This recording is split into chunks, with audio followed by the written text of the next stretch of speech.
Hola, ¿cómo están? Sean bienvenidos. Con seguridad ustedes oyeron sobre el proyecto de ley denominado Lo ajeno no se toca. Este es el denominativo y la respuesta que tiene el gobierno para reducir los altos índices de criminalidad en Bolivia. ¿Pero a qué se refiere este proyecto de ley? Es el hecho a que las personas encontradas en flagrancia apoderándose de objetos que no les corresponda, por ejemplo, celulares, billeteras, laptops, etcétera, van a ser sometidas a un procedimiento sumarísimo para que tengan una sentencia de 7 años de cárcel en cualquier centro de readaptación productiva o cárcel, como ustedes quieran llamarlo, en el país. Ahora bien, particularmente yo creo que existe un trasfondo más allá del proyecto de ley que aparentemente parece bueno porque se pretende bajar la criminalidad y dar una sanción, además ejemplarizadora, a las personas que lleguen a tener una conducta delictiva. Pero bueno, es necesario mencionar que este procedimiento abreviado, si vale el término, ya está inserto en el procedimiento penal boliviano. Y cabalmente se establece esto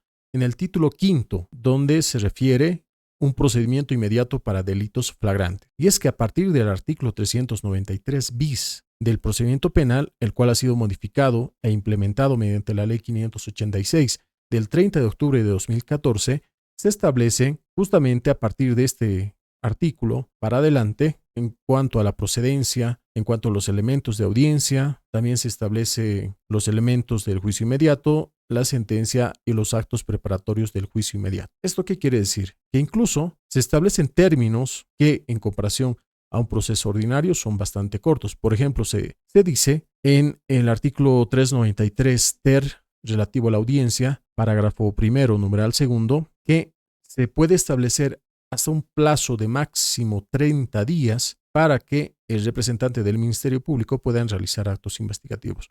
Puede determinar incluso que sean 5 días o hasta 10, pero se necesita este periodo de investigación para la comprobación, por ejemplo, de la evidencia física o de la evidencia digital, de los videos, de las fotografías o incluso la identificación de algunos testigos que puedan dar mayores luces sobre la comisión de un delito. Entonces es necesario tener algunos días para poder realizar tareas de investigación y después que ya se cumpla este cometido, el fiscal emitirá una acusación y posteriormente, en base a todos los elementos concomitantes, se tendrá también un juicio oral donde en función a los elementos que se pueden determinar como atenuantes o agravantes, se determinará una pena para el autor o los autores de un hecho. Pero bien, al margen de aquello, ¿cuál es la polémica que engloba a este proyecto de ley? Bueno, se habla de vulneración, por ejemplo, al debido proceso, ya que se está incluso vulnerando el debido proceso en varias vertientes. Entre ellas, por ejemplo, la falta de presunción de inocencia, ya que no se está permitiendo o que no se estaría permitiendo a una persona poder ejercer su derecho a la defensa y obviamente se estaría de manera directa entrando en una presunción de culpabilidad cuando la regla del procedimiento es presunción de inocencia. Por otro lado, también se estaría vulnerando del derecho a la libertad personal, incluso con pocos elementos o incluso con un informe policial en el que determine que existió flagrancia. Por otro lado, también se habla bastante de la implementación de este proyecto de ley, sería recaer en el anterior sistema inquisitivo. Recordemos que con la implementación del procedimiento penal actual, entramos a un modelo acusatorio en el que todas las alegaciones sobre la comisión de un hecho deben probarse y la carga probatoria debe estar justamente a cargo de la persona que denuncia un hecho. Y en el sistema inquisitivo no, en realidad se presumía la culpabilidad y es la persona que estaba sometida a un proceso quien debía demostrar lo contrario. Entonces, son varias las cuestionantes con este proyecto de ley, más allá incluso de que ya existe un procedimiento. Ahora bien, que este procedimiento no se aplique adecuadamente, eso ya es diferente. Vemos que la justicia en Bolivia, no todos los jueces son malos, ni todos los fiscales son malos, ni todos los policías obviamente son malos.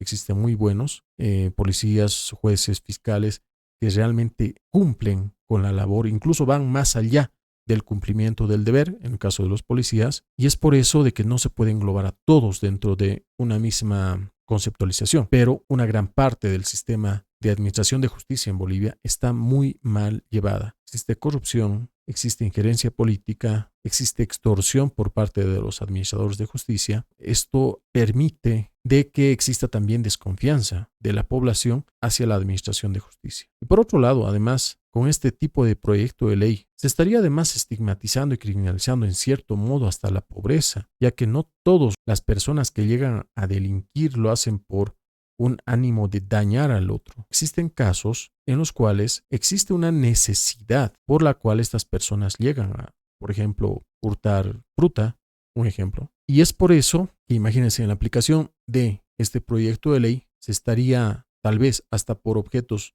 de muy bajo valor, se estaría llevando a una persona a la cárcel, lo cual es completamente opuesto a lo que establece la dosimetría penal, ya que la pena debe ser necesaria y proporcional. Vale decir, un delito menor no se puede sancionar con una pena bastante alta como 7 años, así como establecería este proyecto de ley. Entonces son varias cuestionantes. Ahora bien, independientemente de la mala administración de justicia en la cual ahora vivimos, también se encuentra el hecho de que las condiciones en los centros penitenciarios son deficientes. Por ejemplo, existe un hacinamiento, existe una superpoblación de internos, incluso en muchos casos llegando hasta el 300% de la capacidad de los centros penitenciarios en Bolivia. ¿Esto qué quiere decir?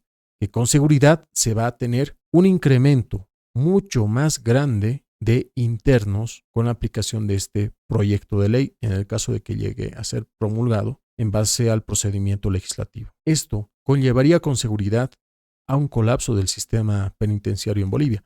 E independientemente de que tampoco se tenga buenos profesionales en el sistema de administración de justicia, ya que muchos de estas personas que trabajan ahí están vinculadas a la política, sin importar si tienen idoneidad y aptitud para el cargo, que eso ya también es otro problema, y además el tema de corrupción que también está latente en este lugar, entonces vamos a tener un problema de hacinamiento que es mayúsculo. Por otro lado, y finalmente, creo que no se ha pensado adecuadamente desde la perspectiva de la criminología, lo cual me permito mencionar, ya que me tomé la molestia de estudiar una licenciatura en criminología y criminalística, que las políticas públicas en materia de seguridad pública y en materia de seguridad ciudadana deben estar enfocadas a 3 elementos fundamentales: a un ex ante, que tiene que ver con la prevención; a un ex dure, que es justamente la aplicación correcta de la normativa; y a un ex post, que tiene que ver con las políticas de reinserción y rehabilitación adecuadas y óptimas para que no se vuelva a delinquir. Entonces, estos elementos, que son bastante vinculantes entre sí y relacionados para que pueda existir una adecuada implementación de una ley, no se están considerando. Obviamente debe ser porque en Bolivia muy pocas personas estudian criminología, o porque seguramente no consideran el criterio de criminólogos para la implementación de políticas penales. Y es a lo que justamente llegamos. Más parecería un medio de propaganda este proyecto de ley, que en realidad un proyecto de ley serio que trata de cumplir un fin específico. Por ejemplo, muchos dicen que puede ser una similitud a la ley Bukele o a las políticas de seguridad pública que ha llevado Nayib Bukele en su país. Pues bueno, primero, en el gobierno de Bukele se establecieron mecanismos adecuados en cuanto a la implementación de recintos penitenciarios, y en particular un recinto penitenciario con la suficiente capacidad logística, personal y además los insumos que debe conllevar todo este tipo de lugares. En Bolivia no se tiene ni siquiera cárceles adecuadas en cuanto a seguridad penitenciaria. Tampoco se tiene en muchos casos, y no hablo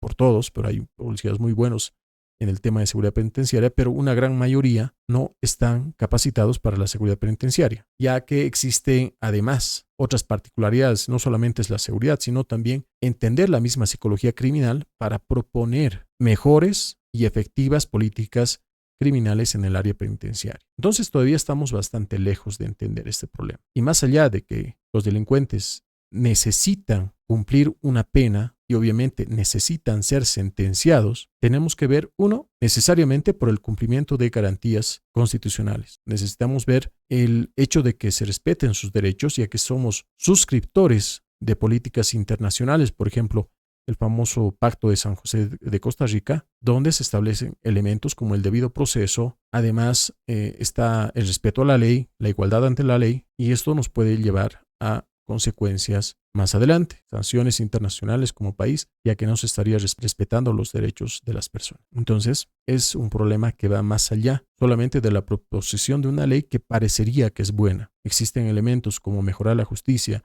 mejorar el sistema penitenciario y obviamente también de pensar en una sanción proporcional a ese tipo de hechos, ya que como están siendo administradas hoy en día las cárceles públicas, tan solo se estaría llevando a una persona a un lugar donde puede aprender incluso nuevas artes de delito. Y es por eso, este proyecto debe ser repensado, replanteado, también debe ser abordado conforme a políticas criminales efectivas y además opinión de expertos sobre el tema. Y bueno, con esto me despido. Hasta una próxima oportunidad.